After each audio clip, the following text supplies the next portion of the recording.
सर्दियों की रात थी। राज अपनी पत्नी नूतन और बेटी श्रेया के साथ एक होटल में था। आज उनका वहां आखिरी दिन था। उन्होंने सोचा कि रात गुजारकर सुबह निकल जाएंगे, लेकिन होटल ने उन्हें उसी वक्त चेकआउट करने के लिए कह दिया, तो उन्हें मजबूरन रात में ही वहां से निकलना पड़ा। इन होटल वालों के अंदर जरा भी इंसानियत नहीं है। अगर रात गुजार लेने देंगे तो क्या हो जाएगा। चलिए कोई बात नहीं, आगे चलते हैं। कहीं ना कहीं रुकने की जगह मिल ही जाएगी। हम लोग कहाँ जाएंगे पापा? चलो कार में बैठो, देखते हैं। वो लोग एक छोटे शहर में थे।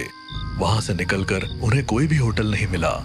चलते चलते वो लोग शहर से बाहर आ गए और हाईवे पर चलने लगे। तभी अचानक राज ने महसूस किया कि रास्ते में एक भी बंदा या गाड़ी नजर नहीं आ रही है। उसे ये बात बड़ी अजीब लगी। तभी अचानक पीछे से एक बड़ा सा ट्रक हॉर्न बजाता हुआ आया, जिससे तीनों लोग झिझक गए और राज के हाथों से स्टीयरिंग अचानक घूम गया और कार ट्रक से टकराते टकराते बची। हे भगवान, ये क्या था? मेरी तो जान ही निकल गई। जल्दी कोई रुकने की जगह ढूंढो। थोड़ी दूर चलने के बाद उन्हें दूर को एक लाइट जलती दिखी।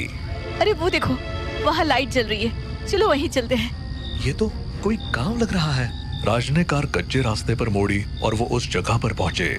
वहाँ एक महल जैसा दिखने वाला भवन था। उसके ऊपर बड़े अक्षरों में लिखा था, शनिवार वाड़ा। ये जगह कितनी सुंदर है। यहीं रुकते हैं ना? ये किसका घर है पापा? ये तो अंदर जाकर ही पता चलेगा बेटा। वो लोग महल के अंदर गए, पर वहाँ कोई भी नहीं था।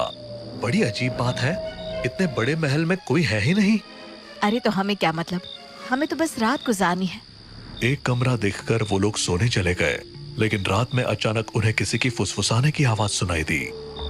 राज, नूतन, राज, नूतन। राज, कोई हमारा नाम ले रहा है। अरे ये तुम्हारा वहम है, सो जाओ। नहीं, सच में सुनो। अब राज भी उठ गया। दोनों को हल्की हल्की आवाजें सुनाई दी। फिर अचानक सब शांत हो गया। हाँ, मुझे भी लगा था कोई हमारा नाम ले रहा है, लेकिन ये नींद और थकावट की वजह से हो रहा था। यहाँ कोई है ही नहीं जो हमारा नाम ले, और अगर होता भी है तो उसे हमारा नाम कहाँ से पता चलेगा। इसीलिए चुपचाप सो जाओ और मुझे भी सोने दो। रात भर उन्हें कुछ न कुछ अजीब लगता रहा और वो बस किसी तरह से रात काट पाए। लेकिन जब सुबह हुई तो उन्हें असली शौक लगा। भव्य महल अब एक खंडर में बदल चुका था। ये क्या हो गया? पापा, ये महल इतना गंदा कैसे हो गया? भगवान के लिए जल्दी बाहर निकलो यहाँ से। वो लोग डर से थरथराते हुए बाहर निकले। रास्ते में गांव वालों से उनकी मुलाकात हुई। राज ने उन्हें पूरी बात बताई। अरे, आप लोग बच कैसे गए? ये शनिवार वाड़ा है, एक भूतिया खंडर। यहाँ कोई नहीं जाता। और जो जाता है वो जिंदा वापस नहीं लौटता। ये सुनकर राज, नूतन और श्रेया का खून जम गया। भगवान का बहुत बहुत शुक्र है जो हम बच गए। अब हमारी आगे जाने की हिम्मत नहीं हो रही। क्या हम इस गांव में रुक सकते हैं एक दिन के लिए? हाँ हाँ, क्यों नहीं। आप हमारे घर रुक सकते हैं। क्यों गंगा? हाँ हाँ बिल्कुल, आप लोग हमारे गांव के मेहमान हैं। आइए चलिए, अपनी कार हमारे घर की तरफ ले आइए। बहुत बहुत शुक्रिया आपका। मोहन और गंगा राज, नूतन और श्रेया को अपने घर ले आए। आप जितना चाहे यहाँ रुक सकते हैं। जब थोड़ा ठीक लगे तब चले जाना। तुम्हारा बहुत बहुत शुक्रिया बहन। हमें कल रात से इतना डर लग रहा है ना कि हम बता नहीं सकते। आप लोग फरिश्ता बनकर हमारी जिंदगी में आए हैं। अरे ऐसा न कहिए, ये तो हमारा फर्ज है।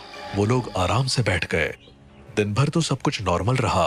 राज, नूतन और श्रेया ने मोहन और गंगा के साथ खाना खाया और गांव की बातें सुनी। लेकिन जैसे ही रात हुई, माहौल में एक बार फिर बेचैनी फैलने लगी। राज, मुझे अब भी अजीब सा लग रहा है। यहाँ भी कुछ सही नहीं लग रहा। घबराओ मत, हम सुबह यहाँ से निकल जाएंगे। आज तो बस वो सब देखकर मेरा दिल घबरा गया, वरना आज ही निकल जाते। रात का सन्नाटा गहराता जा रहा था। सभी सो चुके थे, लेकिन तभी अचानक बाहर जोर से शोर मचने लगा। राज, ये शोर कैसा है? लगता है कुछ हुआ है। चलो बाहर चलते हैं। मोहन, गंगा, राज और नूतन जल्दी से बाहर निकले। बाहर गांव के अन्य लोग भी इकट्ठा हो चुके थे। सबकी निगाहें शनिवार वाड़ा की तरफ थी। पता चला कि वहां एक लड़के की लाश मिली है। ये क्या हो गया? इतने सालों बाद फिर से मौत। वो लड़का आखिर वहाँ गया ही क्यों? गांव में अफरा तफरी मच गई। लोग डर के मारे एक दूसरे से चिपके हुए थे। क्या होगा। हमने तो शनिवार वाड़ा को बुला दिया था, लेकिन लगता है वो सब दोबारा चालू होने वाला है। बहुत पहले वहाँ ऐसी घटनाएं होती थी, तभी हमने वहाँ जाना छोड़ दिया। लेकिन पता नहीं इस लड़के ने वहाँ जाने की हिम्मत क्यों की। राज, मुझे बहुत डर लग रहा है। हमें अभी यहाँ से निकल जाना चाहिए। इस वक्त कहीं जाना सुरक्षित नहीं है, सुबह निकलेंगे।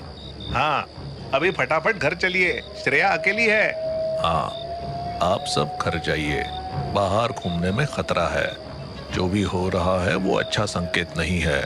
सभी लोग धीरे धीरे अपने घर जाने लगे, लेकिन तभी गगन नाम का एक आदमी रोता हुआ आया। मेरा बच्चा कहाँ गया? वो अभी तक मेरे साथ था।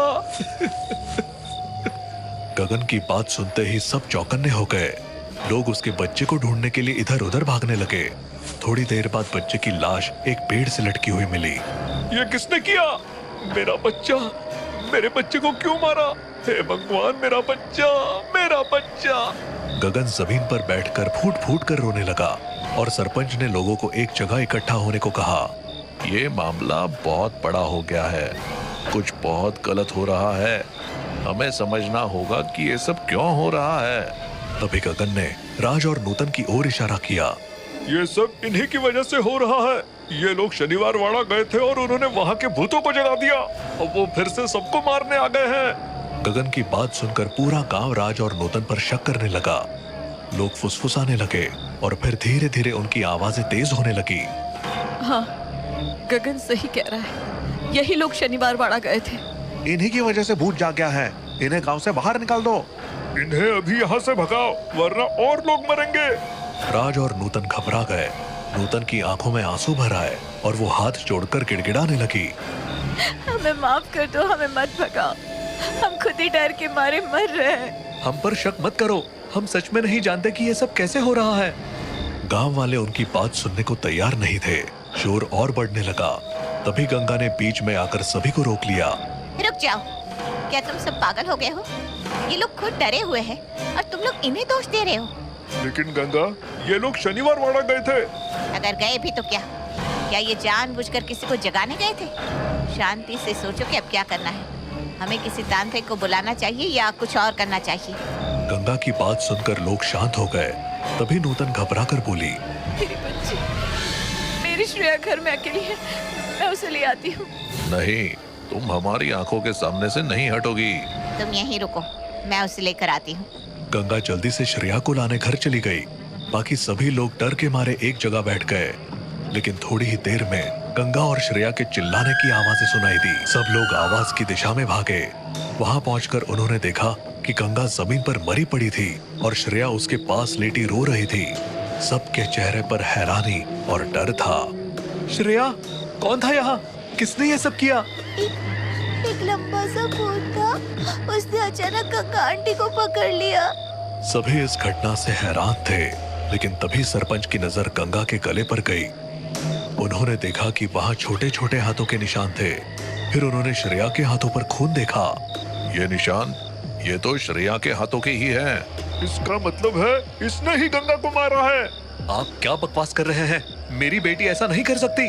श्रेया बस एक बच्ची है। लेकिन सरपंच ने श्रेया को राज की गोद से खींच लिया। श्रेया जमीन पर गिर गई और अचानक एक डरावनी आवाज में हंसने लगी। मैंने इस बच्ची को काबू में कर लिया है, अब ये मेरी है। सभी डर के मारे पीछे हट गए। राज और नूतन रोते हुए श्रेया की ओर बढ़े। श्रेया, श्रेया! मेरी बच्ची को छोड़ दो। लेकिन श्रेया, जो अब किसी भूत के कब्जे में थी, उसने उन्हें एक झटके में दूर फेंक दिया। भागो, ये भूत हम सबको मार डालेगा। तभी श्रेया का शरीर हवा में झूलने लगा और अगले ही पल वो गायब हो गई और फिर चारों तरफ दिखने लगी। गांव के लोग डर के मारे बीच के चौराहे पर इकट्ठे हो गए थे।